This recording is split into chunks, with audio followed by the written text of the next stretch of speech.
وتواصوا بالصبر إن الله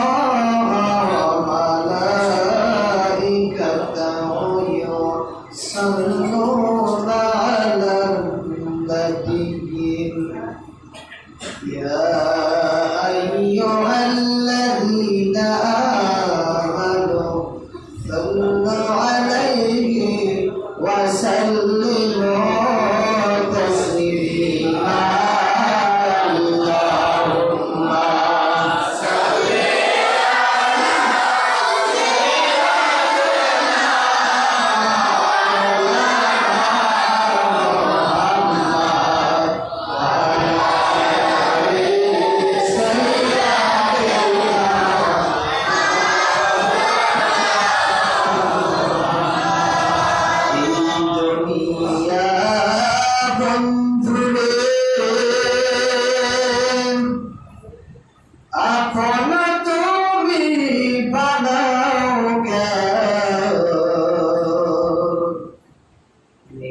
दुनिया शुरू जबाओ अपन घर कबारे अल्लाहुम्मा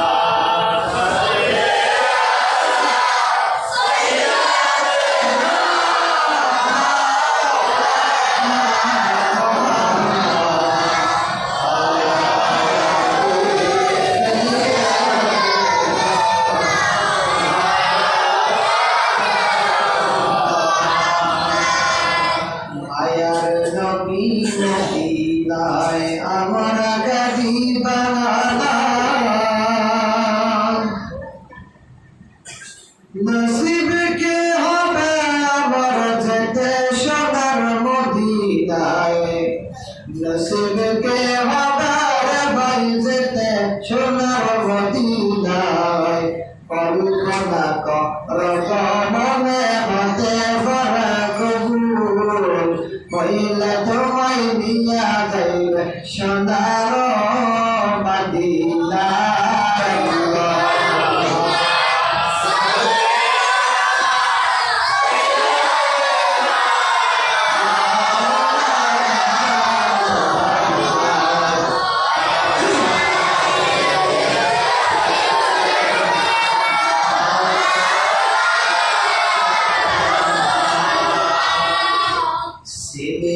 মাকে ভুলে যান মাসলাকে ভুলে না রোজা হাসরের কঠিন সময় উম্মতের নবী আমার ভুলে না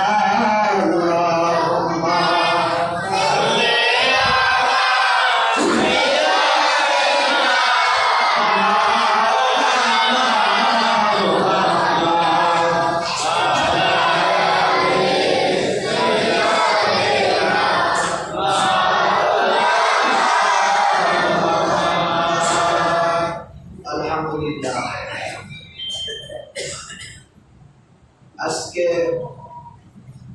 বিশ্ব নবী মুহাম্মদ মুস্তাফা আহমদ মুজতবা সাল্লাল্লাহু আলাইহি ওয়াসাল্লামের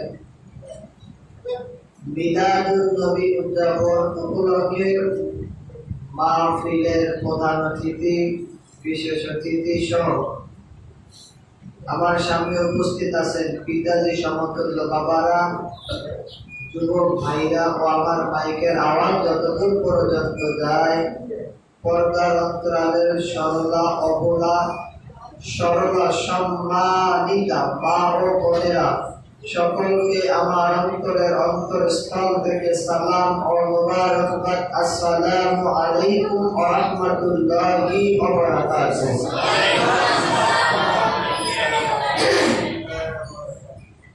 সর্বপ্রথম শুকর গুজার করতেছি আল্লাহ পাক রব্বুল আলামিনের দরবারে যে আল্লাহ পাক রব্বুল আলামিন আপনাকে আমাকে সেই মাগরিব থেকে ধৈর্য সহকারে বসে কোরআন ও হাদিসের আলোচনা শুনবার মতো তৌফিক দান করেছে বলে শুকরিয়া আদায় করি আলহামদুলিল্লাহ।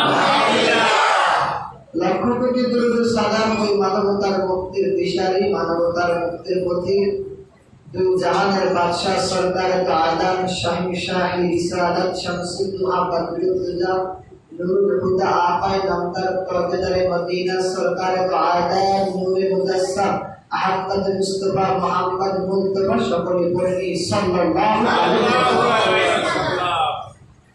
আপনারা বেজার দুরুদের আওয়াজ তো তেমন বড় না, প্রাণ খুলে দুরুদ পড়ি সাল্লাল্লাহু আলাইহি ওয়াসাল্লাম।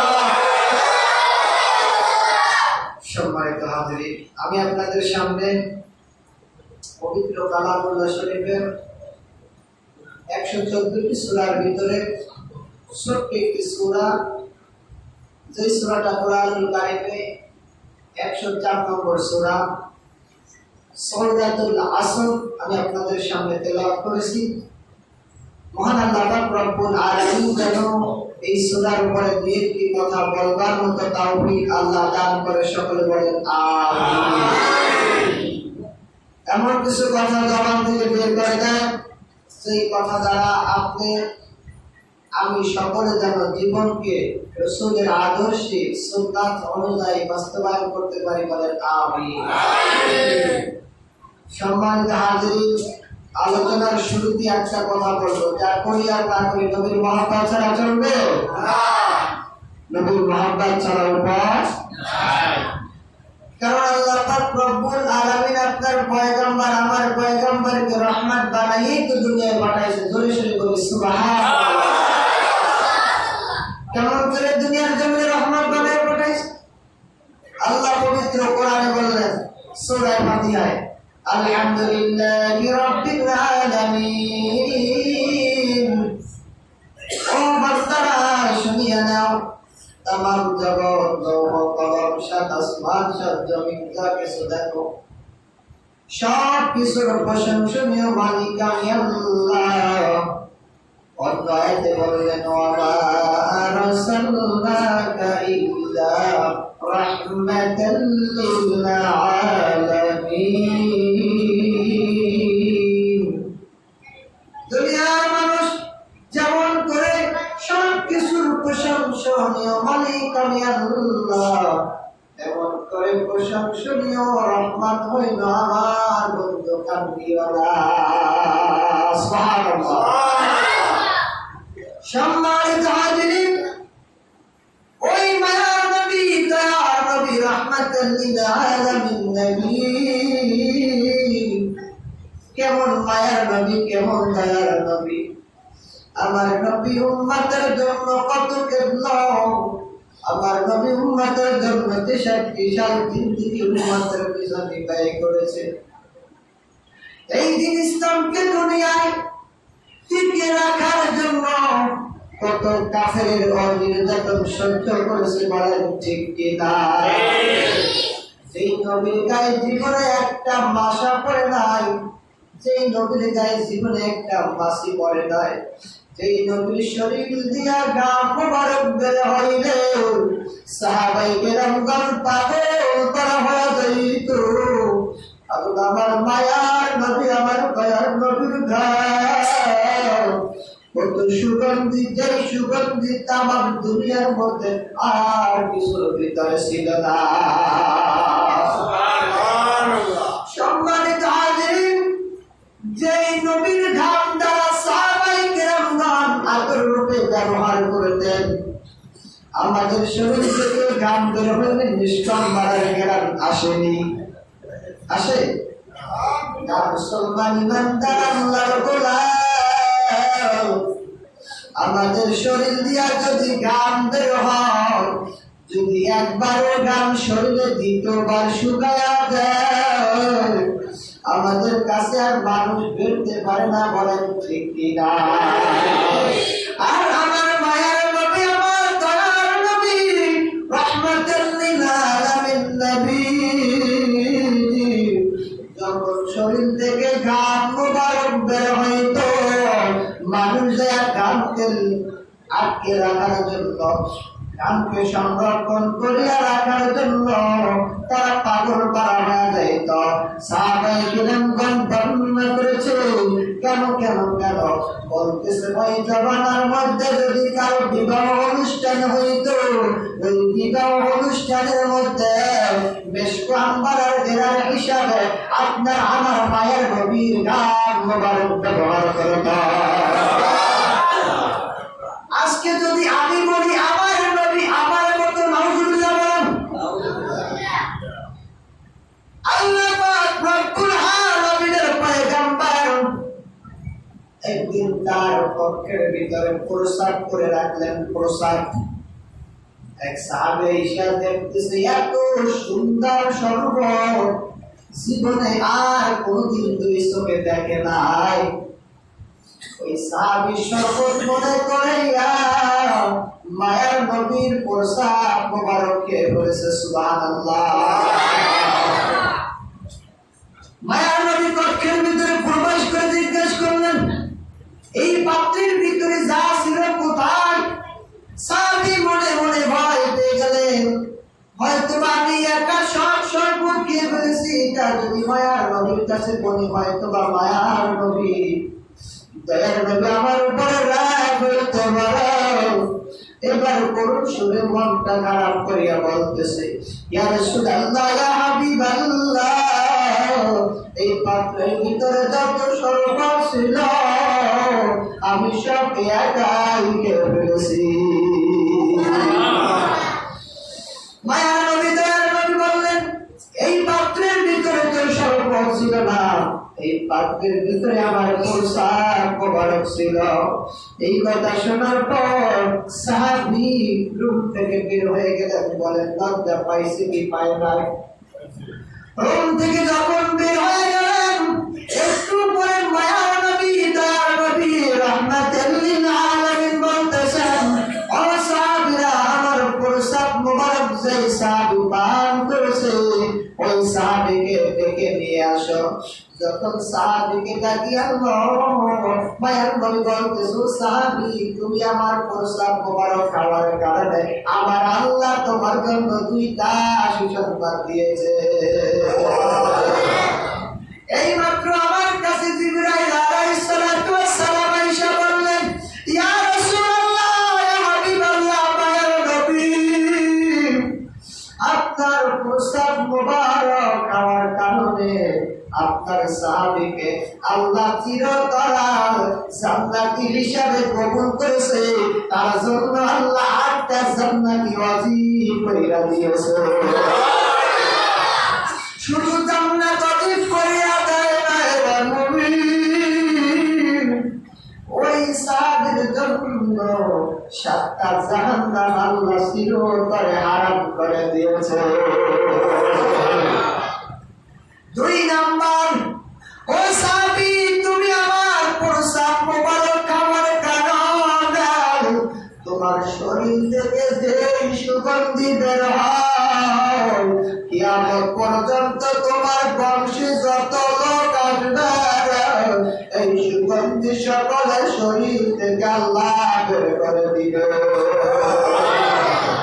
তাই মায়ার নবীর প্রসাদ মোবারক পান করলে যদি শরীর থেকে সুগন্ধি বের হয়, মায়ার নবীর প্রসাদ পান করার কারণে যদি জান্নাত ওয়াজিব হয়, প্রসাদ পান করার কারণে যদি জাহান্নাম হারাম হয়, ওই নবীকে যদি আমার মতো নবী ভাবিরে মুসলমান, তবে আমি বলি তোমার ঈমানের ভিতরে অবশ্যই ঘাটতি আছে।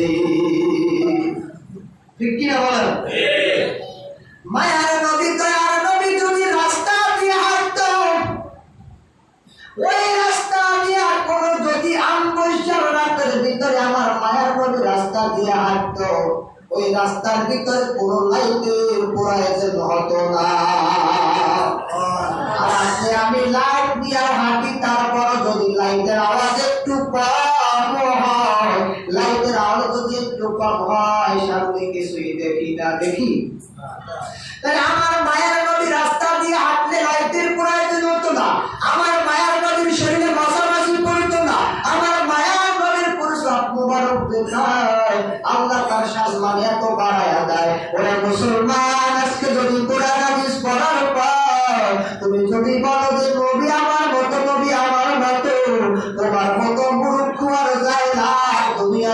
পারে না। আমার মায়ের নবী, আমার দয়ার নবী কেমন নবী? যখন জিবরাইল আলাইহিস সালাতু ওয়াস সালামের সাথে সফর করিয়া আমার মায়ের নবী যখন আসমানে বেরাজি যায়, সিদরাতুল মুনতাহায় যাওয়ার পরে বলতেছে, ও জিবরাইল তুমি কেন থেমে গেলে? বলতেছি, ইয়া রাসূলুল্লাহ, ইয়া হাবিবাল্লাহ, মায়ের নবী এটা হলো সিদরাতুল মুনতাহা, আল্লাহর বর্ডার এলাকা। এরপরে আল্লাহর নূরের তাজাল্লি, আমি জিবরাইল যদি সিদরাতুল মুনতাহার সাথে যাই, সঙ্গে সঙ্গে আমি জিবরাইলের পাতা ধরে প্রসার হয়ে যাবি। সুবহানাল্লাহ। তাহলে জিবরাইলের পাতা যেই জায়গায় পুড়িয়া যাবে, জিবরাইল আলাইহিস সালাতু ওয়াস সালামের পাতার কত দাম, কত দাম! এই জিবরাইলের পাতা যে আরশে মুআল্লার ভিতরে যাইতে পারে না, সিদরাতুল মুনতাহার ওই পাশে যাইতে পারে না। সেই জায়গায় আমার মায়ার নবী, দয়ার নবী আল্লাহ পাক রব্বুল আলামিনের দিদারে সান্নিধ্য করার পর সরাসরি আল্লাহ পাক রব্বুল আলামিনের সামনে বসিয়া আমার মাওলা পাক রব্বুল আলামিন আমার মায়ার নবীকে দিদার দিয়েছে, মেরাজ করেছে। আল্লাহু আকবার। সেই মায়ার নবী, দয়ার নবী, রাহমাতাল লিল আলামিনের নূরের পাওয়ার জিবরাইলের পাকের চাইতে বেশি। সেই মায়ার নবী রাস্তা দিয়ে হাঁটলে লাইটের প্রয়োজন হয় না। সেই নবী, মায়ার নবী, দয়ার নবীর গামটা এত সুগন্ধি। ও মুসলমান, আজকে যদি ওই নবীকে আমার মতো ভাবি, এটা বুকা সারা কারো কারো হবেনি। তাই মুসলমান দাদা, তুমি যদি আমার মতো আমার নবীকে ভাবো, আমি বলবো তুমি আমার মতো নবীকে ভাববা না। কেন ভাববা না জানো না রে মুসলমান? ইনাদার আল্লাহর গোলাম, আজকে শুনিয়া যাও, আমার মায়ার নবী, আমার দয়ার নবী যদি মক্কার জমিনে কাফেরের আঘাত করতো, যখন কাফেরের আঘাত করিয়া যখন বলে, ও মক্কার যুবকেরা, আমার ওই মুহাম্মদ নামের পাগল রাস্তা দিয়া দেয়, যাও যাও করে ঘরের দোরগার ভিতরে পাথর সরিয়া মারো। মক্কার কাফের মানে মনের ভিতরে কোনো মায়া দয়া নাই। মক্কার কাফেরগণ যখন আমার রাসূলকে পাথর মারিয়া রক্তাক্ত করিয়া জমিনে ফালাইছে, জিবরাইল আইসা জিজ্ঞেস করতেছে, ইয়া রাসূলুল্লাহ, ইয়া হাবিবাল্লাহ, মায়ের নবী আপনাকে এত পাথর মারলো, আপনার শরীরটা রক্তে রক্তে জঞ্জিত হয়ে গেল, আপনাকে জমিনে ফেলা দিল।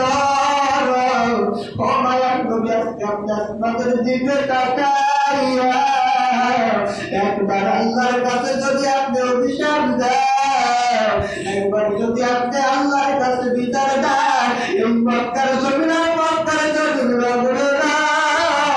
আমার আল্লাহ মক্কার জমিনকে পাল্টে দিল। আল্লাহু আকবার।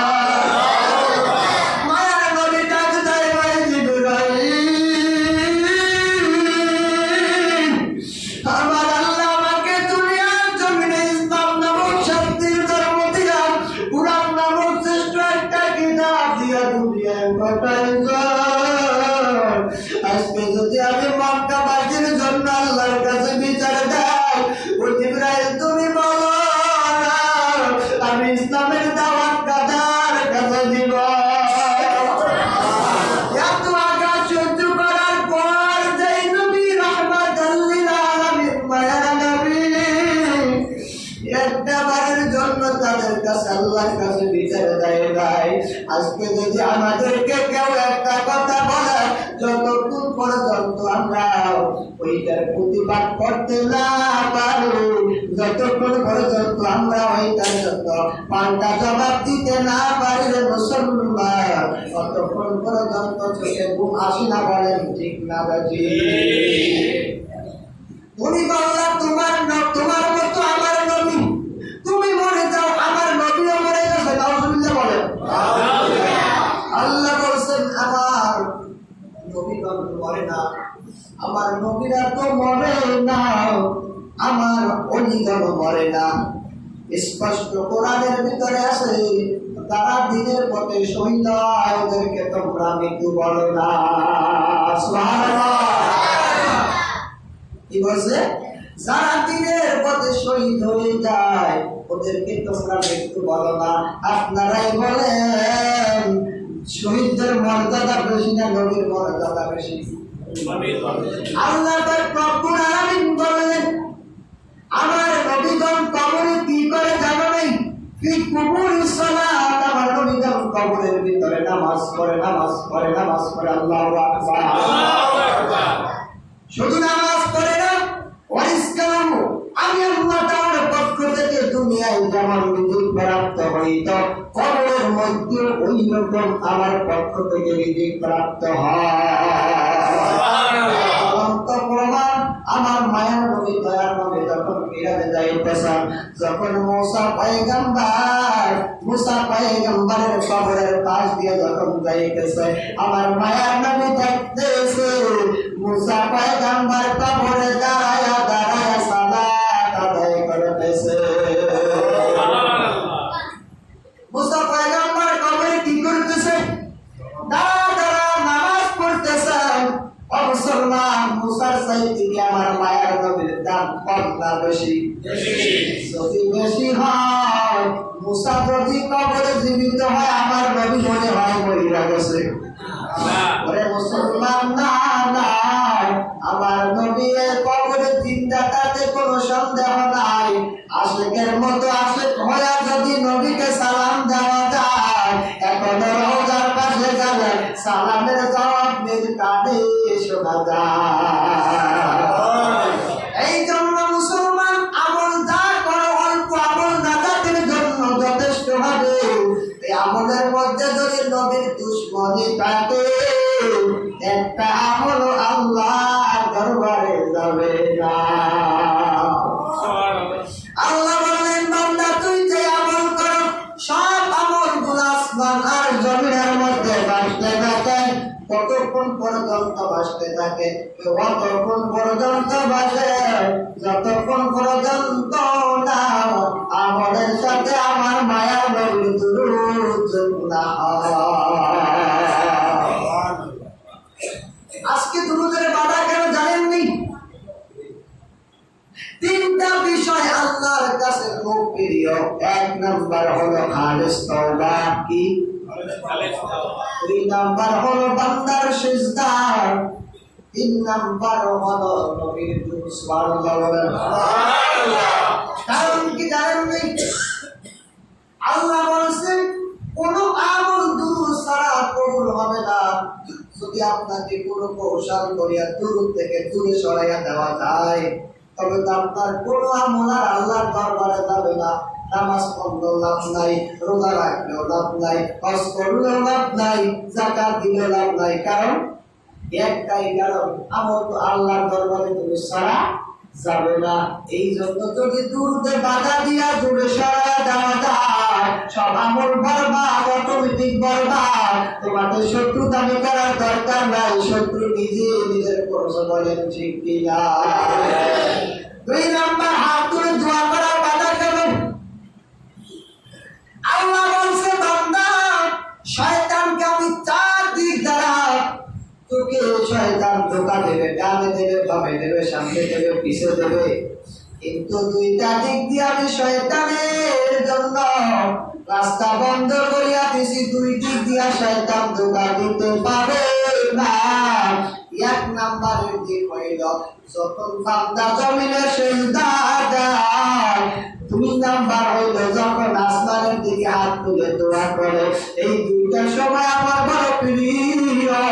ও মুসলমান মুমিন বান্দা আল্লাহর গোলাম, এখন আমাদেরকে কোন কোন জায়গায় দাওয়া করে একটু কল্পনা করো।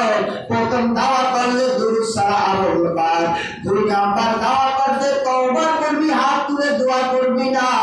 আল্লাহর কাছে না চাইলে আল্লাহ কেমনে দিবে? সুতরাং দুরূদ থেকে যদি দূরে সরা দেওয়া যায়, হাত তুলে দোয়া করা থেকে যদি দূরে সরাইয়া দেয়, নামদারি মুসলমান কি থাকবা?